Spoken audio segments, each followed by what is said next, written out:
If you're going to teach in the sphere of personal preservation, then there can't be caveats to that. Every human being has a right to self-preserve, and there's no asterisk.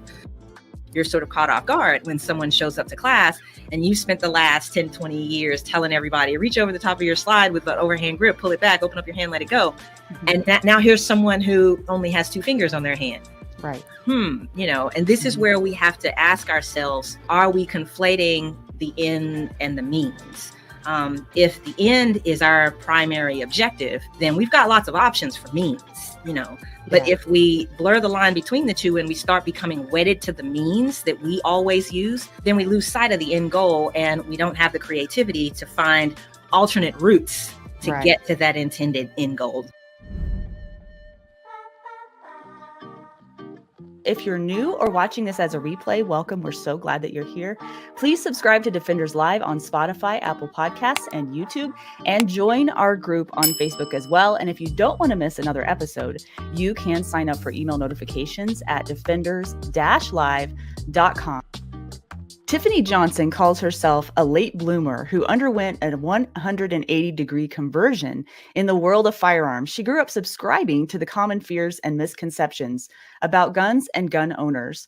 After college, she reluctantly enrolled in a Rangemaster handgun safety course, and she was hooked. Her interests in training have expanded from handguns to shotguns and carbines. In addition to being mentored by Tom and Lynn Givens and other Rangemaster instructors, Tiffany is also trained under Jim Higginbotham, John Farnham, Craig Douglas, Masad Ayub, and many other respected veterans of the self-defense community. She's a member of the NRA and the Second Amendment Foundation, and she has earned instructor credentials from the state of Tennessee, the state of Mississippi, the National Rifle Association, the United States Concealed Carry Association, Masad Ayub Group, and Rangemaster Master Instructor Certification. So I am looking forward to this interview with Tiffany Johnson. Let's bring her onto the show. Hey, Tiffany. Hi, Laura. How are you? Hi. I am so happy to see you again. This Same is, here. I think you're setting new records on Defenders Live because I think this is the 3rd appearance. Uh-oh. Wow. Your listeners are gluttons for punishment, apparently. No, they love you. They love you. And I love you too. We first met in 2023, I believe, towards the beginning of the year was the first episode that I did with you. And we connected on a level. I don't know what it was, but yes, we definitely connected. So I asked you back again and we did a second episode. So you guys should go back and watch those. They're on YouTube. But there were a couple of things that we didn't get to. And I had the fortunate honor of getting to meet you at a Girl and a Gun National Conference this past year in April. So we finally got to meet face to face. I finally got a hug from Tiffany. Yes. Yes. And so we said, hey, we have some unfinished business we need to talk about. And this is important for people, especially regarding physical limitations on the range, in having students coming in that have physical limitations. And you have some personal experience with this. So could you enlighten us on not only your own personal journey, but how that has bled into you as an instructor for other people with physical limitations? Sure. So first of all, thank you for the amazing intro. And I assure you the honor is all mine. And on that note, I want to commend you for even taking an interest in these kinds of topics. I really love how your show is built around what insights training gives us to the broader perspective on life. Yeah. I think that we sell our students and the training community short when we isolate it in this little box, like it's fantasy band camp that we go and do, and then we move on with our lives. But truth be told, especially if people want to train in a way that makes this occupation worth anything, it has to be integrated in your entire life. There can't be separate boxes. So that includes whatever limitations or any other factors an individual brings with him or her to the table when they enter the training community. My journey has been interesting. It's been full of ups and downs. Anybody who bumps into me often in the training world may have noticed that I sometimes walk with a limp, that you might have seen me using a cane. And basically, I won't go into the crazy weeds kinds of details, but essentially, I imagine if you have arthritis, except you have arthritis in every major joint and it's severe late stage arthritis. My joints have been bone on bone since I was a teenager. And so I've had probably about 10 surgeries and I've had, 3 or 4 total joint replacements, and I've got a couple more that are I coming had soon. no idea. Yeah. So Wow. so movement for me is usually painful. Mm. The only time my pain is minimized is when I'm completely at rest, like laying in a bed. And even then, like I have several support pillows in my bed that I have to prop under certain joints. Like I have to put a pillow under my knee. I have to put pillows under my shoulders so that gravity doesn't pull them beyond their comfort zone. Yeah. So that's me. Wow. Yeah, it's kind of crazy. Wow. I had no idea. Because when I met you, you were sitting in the back of a vehicle resting, Hmm. but I had not seen you like walking around. Yeah. I didn't notice anything because you were just sitting there and I just gave you a hug and I had no idea. Well, first of all, thank you, because I love hugs. I totally feed off hugs. Anybody who's ever seen me knows that. So I apologize in advance to anybody who's creeped out by unsolicited hugs, because I will just hand them out. Me too. I apologize. I'm that way too. But yeah, I have to build my day around pain levels. So a lot of times, like I'm kind of infamous for my baggy clothes. Part of that is just because I'm comfortable in baggy clothes. I always have been. I grew up around boys. I'm a tomboy. And so I have no desire to wear fitted clothing. But another part of that is a lot of times I will have all kinds of braces on under my clothes, and they won't fit if my clothing is fitted. So so when I'm teaching, for example, I have to do I've got to scope out the area first. I have to see what the terrain is like. I have to make sure I'm wearing the right kind of shoes. I've got to make sure that there's something that I can lean on within pretty close proximity, or a seat. I also can't sit in low chairs because I can't get up. My knees don't bend all the way, so I can't use low seats at all, including in public restrooms. I always have to use the accessible restroom. So there's a lot going on. And when I do an event like A Girl and a Gun, where you're on your feet for 3.5 hours, there's times when I finish that and just go in the car and bawl, because no kidding. Yeah, Wow. it's torturous. Yeah. Wow. Okay, so I have to say this out loud because you're not letting this stop you. You are not making excuses for anything. I know able-bodied people that make, that say things and they're off the range for way less things than what I mean. I admire you even more now because you're not letting this stop you. So this mission that you're on must be bigger than your limitations. I think so. And I'm trying to not, well, two things. Number one, yes, I agree that if you're going to teach in the sphere of personal preservation, then there can't be caveats to that. Every human being has a right to self-preserve, and there's no asterisk. So that's number one. If you're serious about this, then, you've got to widen your lane as far as what students you're willing and able to teach, and more importantly, accommodate. I see far too often instructors who almost kind of judge students who bring their true selves to class. Like, how dare you show up with arthritis, suck it up kind of thing. Yeah. And I get it if we're at boot camp, or if this is SEAL Team 6 or whatever, but it's not. It's, I'm a 46-year-old overweight, disabled, plain Jane person who just wants to have some options available if somebody kicks in the door. Like, that's all I am. I have no desire to save the world, or, be some kind of helicopter scaling badass or anything like that. I have zero interest in that. I'm not a tactical Timmy at all. Yeah. So anyway. So that changes things. So let's talk about that from the student perspective. So not only you are having to work around your limitations as an instructor, but what does that mean for someone coming into a class as far as their expectations and fears are concerned is one way to look at it. But then also as an instructor, you have to look at their situation and say, okay, for you, this is what you're going to have to consider and look at for a self-defense situation, perhaps differently than a more able-bodied person. Do you know what I'm getting at there? Yeah, for sure. Yeah. And I mean, to revisit the earlier, your previous question, I mean, I said I had kind of two responses to that. And the first was, yes, the mission is bigger. But the second is, it's kind of like a chess game. You see these challenges and you're like, okay, game on. How can I frame this as an ability or a diversity, as opposed to a limitation only? I'm not one of those pie in the sky type folks who's just going to say, oh, this isn't a limitation at all. Of course it is.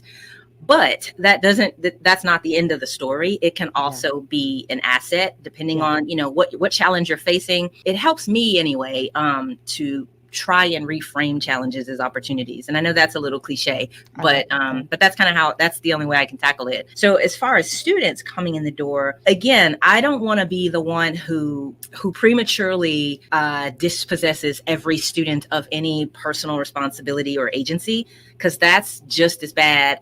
Assuming that a student can't do anything is just as bad as assuming a student can do everything. Mm-hmm. So you have to really make a genuine effort to gauge honestly, both based on and in spite of the student's understanding of himself or herself, what exactly the parameters are for that student. So it could be that you, the instructor, just need to find another way around things. Sometimes it can make you a stronger and better instructor because you move more towards what they call in the academic community universal design for learning, which is learning design that isn't dependent on certain, majority attributes like vision or physical, strength or that sort of thing.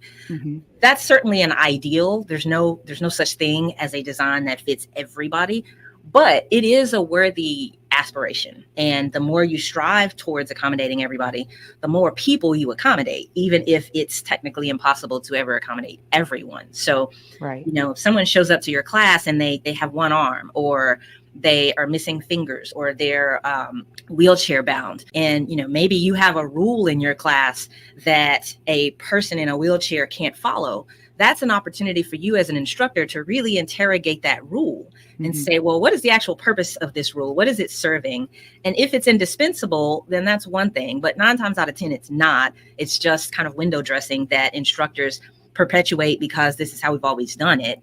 And if you're open-minded and you say, well, do I really need this rule, or what is the end goal of this rule? Oftentimes there are other ways you can accomplish the same goal that accommodate students who may not have been able to meet the rule as it previously stood. Does that make sense? Yeah, totally. Yeah, because I've had examples of this in my classes, and totally unexpected. I had a gal who I don't know if she'd had a stroke, but she had almost no use of her left arm. It was kind of like a meat hook. That's how much use she had of it. And then she had almost zero strength in her strong hand shooting finger, her main finger. So she had to shoot with her middle finger. And the biggest problem that we ran into was, how is she safely going to rack the slide? Because she was right hand dominant and her left hand wasn't very helpful. She figured out a way, and it was cool because it wasn't me having to figure it out. People with limitations have to figure stuff out all the time. So if you just give them the freedom to do it within these safety parameters, keep your gun pointed in a safe direction or direction of least consequence, and keep your finger off the trigger and figure it out with a dry gun. And that's exactly what happened. And she ended up being the top shooter in the class. Nice. See, I love stories like that. And it reminds me, inspirational to me. Absolutely. Absolutely. I'm gonna use a term that has a lot of baggage and sometimes turns people off, especially in certain political circles. But the term is privilege. And I'll throw that out there, even though I know it's a lightning rod, because a lot of people misunderstand what that means.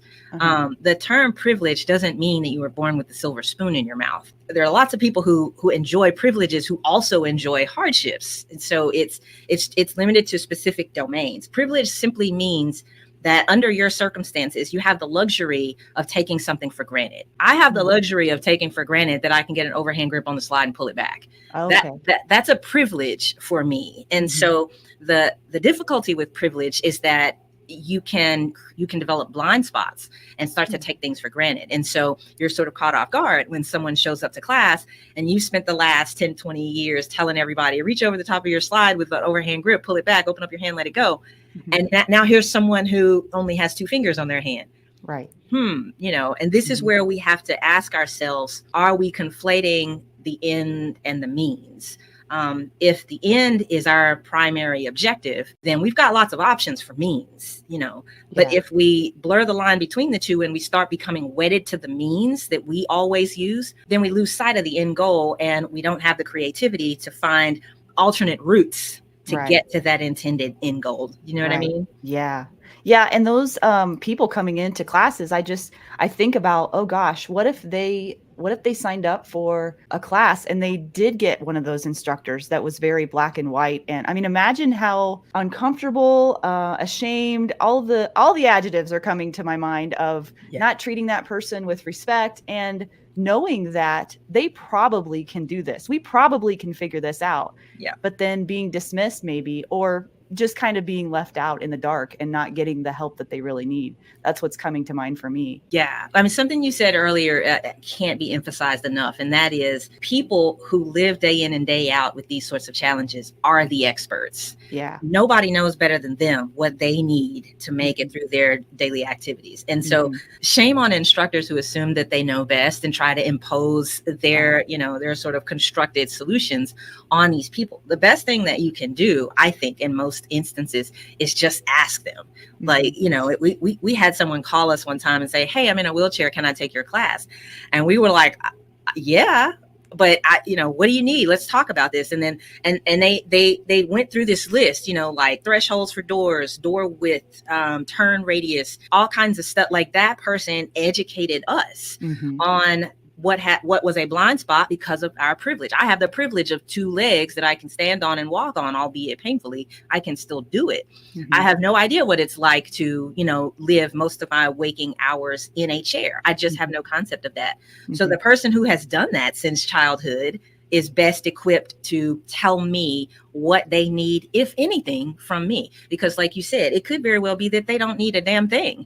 And, we're just assuming that they're, how can I help you? And maybe they don't need anything from us. Right. So. Yeah, that's really good. I'm so glad that we're talking about this. Actually, I just did an interview recently with a paraplegic, and she's not like in the firearms space. She's actually a resiliency coach. And yeah, she's really good at her job, and for good reason, right? Yeah. But she talks about that too. And it's really interesting how even not meaning to, sometimes we can be so insensitive to other people. And so I think as an instructor, we talk about the EQ, the emotional intelligence quotient. I think that needs to be even more honed in and looked at and paid attention to, wouldn't you say, in situations like this? Yeah, no, I totally agree. There's a trainer who works a lot with Citizen Safety Academy called Dr. Jimmy Turner, whose entire doctoral scholarship was on EQ, and he's working on programs for raising EQ among instructors. And I hate that oftentimes in the community, things like that get poo-pooed. They're kind of shunned as sort of tree huggy and, but it's really what it really means though. Maybe people just have a misperception of what it means. And that's what I was going to say. It's not, if you've ever taken a class like a ECQC from Craig Douglas or a MUC and you've learned how to thin slice, that's EQ. I mean, anything that we're doing to read the room or to make snap judgments based on limited information, a lot of that has to do with emotional intelligence. And there is, to be clear, some debate in the academic community in the world of cognitive psychology about the efficacy of this kind of concept, multiple intelligences and things like that. But it's kind of like saying there's a debate in the firearms world about, Cooper's 4 rules versus the NRA's 3 rules. You can argue over it if you've got nothing better to do with your time, or you can kind of look beneath the surface and again, not get hung up on the forest for the trees and see that at the end of the day, they're really not that different. Yeah. So this whole idea of multiple intelligences or emotional intelligence, that sort of thing, anybody who says, oh, that's a bunch of hogwash, and then they go out and decide not to get in the elevator because of something that they sensed, that's EQ. I mean, you're using it every day. Right. Yeah. And we talked earlier about not only physical limitations, but emotional limitations, which you and I can relate to. It turns out we both are introverts. I know it comes as a shock to all of you, but it is true. Yeah. And so I know you'll be speaking for me when you talk about this, but talk about what those emotional limitations can be. For me as an instructor, when I'm done with a class, like I am exhausted. Yep. You took the word right out of my mouth. So exhausted. Yep, I have given everything I can give. So explain that process. The thing is, though, not everyone's going to relate to this because it turns out, I just learned, only 1/4 of the population are introverts. Did you know that? I did not. Yeah. So interesting. A quarter So of the people watching this will understand. there you go. So there's a difference, first of all, between being introverted and being antisocial. That's one thing. Yeah. But I am very much like you. I have an extreme form of introversion to the point where it causes anxiety attacks that I've learned to manage. So kind of like pain, it's not something that'll be on full display, but it's being felt and kind of hidden inside for purposes of getting a job done. But then, like you said, afterwards, just the task of managing that requires so much mental and physical energy that you are utterly spent in every way, shape, or form, in every sense of the word, as in like just ran, a 50-mile marathon, want to get in the bed and sleep for a week, kind of exhausted, like absolutely barely lift my limbs, kind of exhausted. Wow. Being in a large room with a bunch of people, absolutely. I won't say it terrifies me because I have learned to manage it, but it is not my happy place. Let's put it like that. Yeah. Okay. And that's even with a room full of people that I know. So if you're talking about strangers, like a concert or something like that, there's no way. Totally understand that. No way. That's so funny. So then this thing popped in my head as soon as you were talking about that. For the people that are listening, I'm thinking they might be wondering, if this wears you out so much and this isn't your thing, but it is your thing, then why do you continue to do it? It's a great question. Have you asked yourself that question? I have, and I've argued with myself over it. And to be clear and honest, there are times where you have to say no. Like I'm sure you understand and can relate. There are times when, say for example, I have to step away from social media, or I have an event and I just have to call it off. There's times when I have things happening at work and I just have to say, you know what, I'm sorry, something's come up, I've got to reschedule. That does happen. So it's not like you're always just muscling through it. Yeah. And part of being honest with yourself, knowing yourself, being true to yourself, is recognizing when you've reached that point and not continuing to torture yourself needlessly. That's something that I am working on, because I'll just go and go and go and go until I have a nervous breakdown, and I can't do that, But why do I do it? The rewards outweigh the costs. And selfishly, a lot of the rewards I reap in my own life, it's not just about altruism, like, for example, here's a perfect example. When Tom asked the range masters, Tom Gibbons, my mentor, asked the range master staff a couple of years ago to codify the range master teaching philosophy, we came up with the 10 principles. And anybody who's a range master certified instructor who's ever gone to the range master instructor reunion will have heard our talk on the 10 principles. There's 10 things that, kind of govern the way Tom's instructional style works. And one of them is front sight focus, sighted fire, to put it in more modern terms in the era of red dots. And, we were kind of just throwing ideas around about this concept of front sight focus or sighted fire among the staff. It was me, John Hearn, Akil Kadir, Lee Weems, and it blew up into something much bigger than, putting the front sight equally in between the rear sight notch. And there was this thing called the philosophical front sight that we sort of jokingly talked about, but it's kind of not a joke. And for me, that is the idea of being able to maintain a singular purpose and focus at one moment in time. For anybody who's ever struggled with like obsessive compulsive disorder or ADHD or things like that, or any kind of attentiveness issues, the broader kind of figurative meaning of the front sight has actually enriched my life, because I have struggled since I was a child to maintain focus. I'm so jealous of people who can just sit on a rocking chair and read an entire novel from cover to cover. I've never, as much as I love books, I would kill to be able to do that. I've never been able to do that because it's just like squirrels and shiny things all over everywhere. Yeah. And so the front sight was a way to train my brain to be able to settle.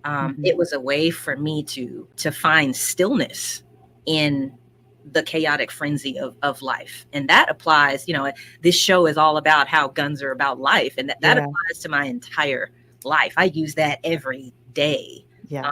So Yeah. Totally agree with you. On point. All of it's on point. As always, Tiffany. I always know when I meet you, see you, there's going to be a gold nugget See? bomb. We're Gold nugget bombs going off. we're on the same wavelength, you and I. I knew it from the first time I talked to you. Isn't that weird how you're in Tennessee, right? And I'm in Montana, Yeah. and through the screen, it's just so cool. I don't know. Yeah, It's just so cool. It's so it funny is. that you mentioned about, not loving to be in a large group of people. Can totally relate to that. In fact, day one of A Girl and a Gun National Conference, this was the first year that I attended. Mm. It was a bit much for me at first. Mm-hmm. What were there? Over 700 women all on the same gun range. Mm-hmm. And if it hadn't been for my friend, Adam Winch, who drug me by the ear. Hi, Adam. Talking, hey, you should talk to this person. You should talk. And I'm just like, are you sure? Yeah. Do I really need to talk to them? And, oh, yeah, you do. And if it wasn't for him breaking the ice with people, and then being so kind and so generous, genuinely, they weren't faking it. It was real. Yeah. If it wasn't for that, I don't know that I would have been able to come out of my shell the way that I did. And that experience for me was so helpful in so many ways, because it's not usually like me to just put myself in that situation on my own. Mm-hmm. And so to have people in your life that help grow you in the ways that you need to grow is just so valuable. Like I can't emphasize enough how all of us need people like that in our corner that can see things in us that we can't see in ourselves, and then lovingly push us. Oh, absolutely. I happen to believe that introverts and extroverts make good pairs. Yeah. Because there's a good kind of yin and yang happening there. My best friend on earth is the world's biggest social butterfly. I mean, she puts the extra in extrovert, and she makes fun of me never wanting to do any of the things she wants to do. And every now and then she'll just kind of, like you said, gently nudge me, and it helps because being an introvert is tiring. So it's nice to have help and support. And you asked why I do this. That meeting people like the ones you just described, that is fuel for me. It's odd because it's not often that an introvert loves hugs as much as I do. I totally will hug a perfect stranger, even though I'm an introvert. Yeah. And that has to do a little bit, I think, with the intersection between my introversion and my another issue that I deal with, which you probably do too, I would guess, is empathy, being an empath. Yeah. So one of the reasons I think that I'm an introvert is because I have zero emotional filters at all. And everybody's emotions come straight through to my brain and my heart. So when I'm in a room with 700 people, I feel the weight of all of their emotional baggage. It just sort of comes right on in. And so it's a huge burden. Yeah. And so when I hug people, I just kind of feel like a moment of sharing. It's almost sort of offloading. And it is a momentary interaction too. Like I can hug somebody and get the heck out of Dodge, as opposed to maintaining, an hour of small talk, which would make me want to leap off the nearest tall building. I love it, honesty. That is hilarious. So this is how I'm just saying this like girl to girl, this is what has helped me with that, because I have struggled with that my entire life. For me, what I've learned as I've gotten older is I've learned how to figure out, and I can't tell you how I learned it, but I think through being aware, I have learned how to figure out what is mine and what is theirs. So instead of it all turning into one big mushy pit of stuff, right? I've learned how to figure out how to separate what is mine and what is theirs. And not that I don't let any of that in, but I'm learning how to make that filter so I can control. I can feel it, but I don't have to keep it. Yeah.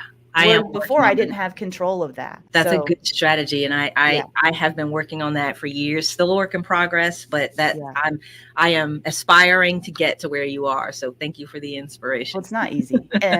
And really the key to it, I think, is awareness. And you and I have keen awareness. So I think let's use that sense in a way to help protect ourselves. Yes. And my therapist calls it boundaries. Every therapist talks about boundaries, but it's important, even with people who are close to you in your life, your your nuclear family, your closest friends, your colleagues that you're with every day. You have to know how to set up those boundaries. And that's something that I've gotten better at. It is a skill that has to be honed just like any other. And I used to I was such an emotional, like, train wreck, dumpster fire. But I'm getting better. Like, those boundaries build the cubby holes that you can then put different people's baggage into, so that you're not ignoring it, but you're also not mixing it in with your stuff, like you said. And that's critical. I'm still working on it. By the way, little aside there, big shout out for therapy. That's another one of those words that a lot of people like to dodge. I'm a firm believer that every human being should see a therapist, just like you have your annual checkup. Like, we all need a checkup every now and then. We all do. It has nothing to do with you being sick or crazy or none of that. It's you get a checkup for your body. You need to get a checkup for your mind and your heart at the same time. I totally agree. I think it's no different than having, like, if you have decided that physical fitness is important to you, and you hire a coach that fits you well, that knows your goals and knows what you're capable and not capable of. It's no different. It's emotional fitness. Right? Yeah, absolutely. Yeah. And you have to maintain it. Like, you are a steward of your own emotional self. And if you don't maintain it, then, it's going to have the same fate as anything else that you sit in the windowsill and let wither in the sun. Totally agree. It's hard work, though. It is. I would argue that it is harder than physical fitness for me. Oh, absolutely. No question about it. No question. Some of the sessions I've been through, I compared to doing burpees till you throw up, except the emotional version of it. Like, that's a fantastic visual. I love it. Yeah, that's perfect. Yeah. It's way harder work, I think. It is. And not for everybody, I'm sure, but there is a stigma around it. The other thing I wanted to say about protecting yourself and boundaries, I've found, at least for me, that the people you surround yourself with is, like, the most important thing in the world. Maybe especially for us, but I think for everyone, really, because the influence that they have on your life, positively or negatively, is way more than I ever used to realize. Oh, yeah. So being very careful about those people is integral in protecting your essence and your growth. Because if you don't have the right people, oh man, the toxicity and the turmoil and all of that, it's hard to keep that front sight focus that you were talking about. It's hard to keep that going when you've got all kinds of, because we've got enough distractions in life as it is. That's right. So let's control the things we can control. Totally agree. And be really careful about it. So yeah, we kind of got off on a tangent. That's okay. Sorry, everybody. This is what happens when Laura and I get in a room together. There's not a human on earth, though, that can't relate to this in some way. These are human things that all humans experience. We're putting words to some of them. And you and I have similar experiences, I think, because in some ways we're very similar. And I think that's cool. Yeah. Well, and I also don't think that this stuff is unrelated to training at all. Training is very much a social interaction. Even if you are training by yourself at the range solo, there are still, social kind of artifacts that affect every decision that you make. Few human beings are able to completely wall themselves off. Because if you're not talking to someone else, you're talking to yourself. You are, and that conversation is affected by all the other conversations that you had this week and this year and since childhood. So you can't escape the social aspect of pretty much everything we do as human beings. If you are able to fully escape that, then you might be a sociopath, right? Which isn't always a bad thing necessarily. Not all sociopaths are serial killers, but that is yet another obstacle that one would have to overcome. So I want to ask you a question. This wasn't on my list, but I'm curious, what people for you what are some people in your corner that have made just huge impacts in your life? Well, certainly Tom Gibbons. I mean, I that would be the first name that comes to mind, especially, if I'm going beyond my nuclear family. Obviously, my mom and dad were my primary influencers. But Tom Gibbons is really up there, pretty high on the list. And I've told him before, and it's not hyperbole, that he changed my life. And I don't mean that to blow smoke or kiss up or anything like that, but you're talking about, perspective on life and how you view the lens through which you see the world. All of that got flipped upside down by my meeting Tom, training with him, having conversations with him, entertaining his viewpoint on the world, which is very different from mine, certainly was very different from mine at the time when I first met him, and still is in a lot of ways. But just, if I've said this on I think your show and on other podcasts, and Tom's heard me say it, but there's 1,000 reasons why Tom and I should not be friends at all. Like we're polar opposite humans. The fact that we've been able to cultivate a relationship as strong as the one that we have, the fact that I'm able to consider him a father figure to the point of almost dropping the word figure after it, in spite of our many differences, that's been a huge exercise in self-development for me and growth. And it's helped me to kind of put my money where my mouth is in terms of navigating the nuances of social life. And it's real easy to say, oh, you should accommodate this and understand that and appreciate this and diversity, blah, blah, blah. It's real easy to say that stuff. But if you don't, in your own life, cultivate relationships with people who are totally different from you, then you're all bark and no bite. All bark and no bite. I love that. You know what I love about life, Tiffany, is that you never know where inspiration's going to come from. You never know who is going to come into your life and completely change it in a split second. And that to me is exciting. And if you don't ever put yourself in a position to accept that or be open to that in any way, it's much less likely to happen. You're much less likely to grow. And that goes back to your earlier question about why I put myself in social situations in spite of being, a huge introvert. That's part of it. It's this kind of, are you going to live life or are you just going to endure life? I mean, are you, there's one of my favorite lines from one of my favorite TV series. There's a guy that says something along the lines of, I'm dying of survival. Wow. That really kind of encapsulates my philosophy on life. To be honest, this might sound a little bit morbid, but I would much rather die at 60 having lived life AF than live till 110 having been super conservative about everything, never taken a chance or a risk. So in these situations where I'm scared or I'm exhausted or it's painful or I feel out of place, I almost have to just take the water's cold, but you know what? I'm just going to jump in and it'll sting for a minute, but eventually I'll get used to it and things will normalize. That's kind of the approach that you have to take sometimes. That is so good. I love that because we can all relate to that. It doesn't matter our background, our limitations, emotional or physical, any of it. We all as humans can relate to that.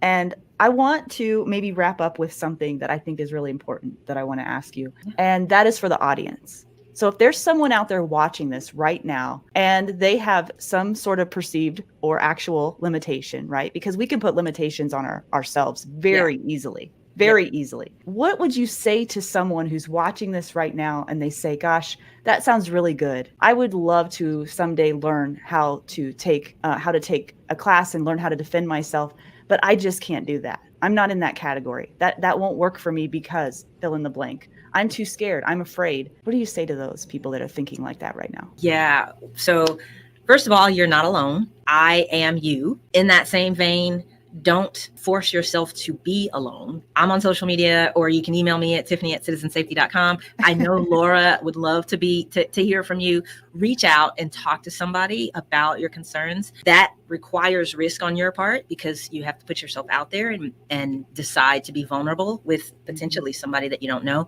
And that's okay. You do have to govern that and, choose wisely. Maybe you don't feel comfortable emailing me, or maybe you don't feel comfortable talking to a family member about it, but find somebody that you can share this experience with. And then that same strategy applies to, if you do decide to try training, that same strategy applies to instructors. I'm a huge believer in the importance of first impressions for new entrants to the training community. It hurts my heart to hear stories about people whose first training experience was utterly disastrous or traumatic or triggering or alienating in some way, that can have serious repercussions for your entire trajectory for years, not just in the training world, but just in terms of how you approach unfamiliar situations more broadly. Talk to people about making a good decision on that first instructor, and really try and get to know that instructor before you invest in the class. Like, see if that person is on YouTube, watch videos of that person talking, see if you feel comfortable with that person's manner of speech, that person's body language, that person's, does that person smile? Does that person wear dark shades all the time so you can't see through the eyes to the soul? Like, is that person hiding? Is that person always trying to put on a persona or wear a costume or come across as some kind of badass? And does that appeal to you? If not, move on. Don't. I would rather you spend a year vetting instructors before taking your first class than spend a year taking crappy classes that give you, a sour taste in your mouth about training. Totally agree. This is the most important step that you'll take in what might become your training journey. So, take as much time as you need. Don't let anybody rush you. Do it when you are ready. But also, you've got to balance that with, well, you're never ready to feel that cold water. Yeah. At some point, you just got to jump in and let things normalize. Yeah. Oh, that's perfect. I love that, Tiffany. You are so good at being able to help people understand. You unpack things in a way that just makes so much sense to me. I appreciate that about you. And so if people want to learn more about you and Citizen Safety Academy, where can they find you? Yes, we would love to hear from you. I could tell you the whole story about me and Akil. Akil Kadir is my training partner, and he owns Citizen Safety Academy, and how different our journeys have been. I was one of those people who was afraid and had to jump in spite of fear. So I'd love to share that experience with you if it resonates with you. But if anybody is interested in getting in touch with us, citizenssafety.com is our website. We also have online training. If you are not ready to be in the same room with us, but you want to maybe just kind of get to know us through video online, it's citizenssafetyonline.com is our online training hub. Oh yeah. You do lots of good work, not only for students, but for instructors as well. I had Tim Reedy on recently, and he he spoke so highly of you. I kept it in the interview too. So you have to Yeah. Well, Tim and I joke that we're co-presidents of the Mutual Admiration Society. So we're constantly one-upping each other in just how much praise we can heap on the other. Tim Reedy walks on water in my eyes. He's an amazing human being, and that's really before you even get to his shooting and instructing capabilities. Yeah, totally agree with you on that. It was fun to interview him. Really fun. I learned a lot. And I think I might need to become a part of Toastmasters now, because apparently that was part of how he learned to be such a good speaker. But I think that comes now a little bit natural to him too. So I think so too. Yeah. Well, awesome. That is such good information. I'm glad we were able to unpack that for people. Thank you so much for your time. Yet again, you have now set the record for 3 times on Defenders Live, just dropping gold nuggets and value bombs on the panel. Well, thank you for having me back. I'm glad that I haven't worn out my welcome yet. No. So I hope that your loyal audiences are not sick of seeing me yet. Thank you to everybody who's endured yet a third episode of me. It's worth it every time.